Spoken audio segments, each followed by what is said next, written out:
Welcome back. आपको बताएं, कराची के जिना अस्पताल में गैर हाजिर 40 डॉक्टर को अस्पताल के एग्जीक्यूटिव डायरेक्टर ने शो कॉज नोटिस जारी कर दिए हैं। इस हवाले से मजीद डिटेल्स हासिल करेंगे डॉन न्यूज़ की नुमाइंदा अनम मशकूर से। अनम, जिना अस्पताल के 40 डॉक्टर्स को शो कॉज नोटिस के इजरा से मुतालिक बताइएगा। जी बिल्कुल। अगर हम बात करें जिना अस्पताल की, तो कराची का सबसे बड़ा टर्शियरी केयर अस्पताल है, जहां पे दूर दराज इलाकों से मरीजों की बड़ी तादाद, तकरीबन 2500 के करीब मरीज यहाँ पे ओपीडी में दिखाने के लिए आते हैं। लेकिन आज जब यहाँ के एग्जीक्यूटिव डायरेक्टर डॉक्टर शाहिद रसूल साहब ने जब यहाँ का दौरा किया, जो कि गैर एलानिया था, तो देखा ये गया कि ओपीडीज में तकरीबन 40 से ज्यादा डॉक्टर्स थे, जिन्हें सुबह 8 बजे की शिफ्ट में होना था, लेकिन वो 10:30 बजे तक गैर हाजिर थे, जिसपे उन्होंने शो कॉज नोटिस जारी कर दिए हैं। इसमें यह भी कहा जा रहा है कि मुतअद्दिद दफा ये हुआ है कि मुख्तलिफ शोबाजात हैं जिनके डॉक्टर्स जो है ओपीडी में नहीं पाए जाते।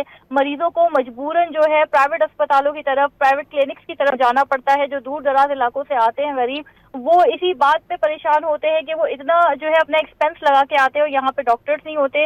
अगर हम बात करें जिन डिपार्टमेंट्स को शो कॉज जारी किए गए हैं, जहाँ के डॉक्टर्स गैर हाजिर थे, उसमें ऑर्थोपेडिक है, न्यूरो सर्जरी है, मेडिकल आईसीयू वार्ड 23 की ओपीडी में भी डॉक्टर्स नहीं थे, जबकि डेंटल और ईएनटी की ओपीडी में भी मुतअद्दिद डॉक्टर्स थे जो कि आज गैर हाजिर थे। जी बहुत शुक्रिया अनम मशकूर आपका।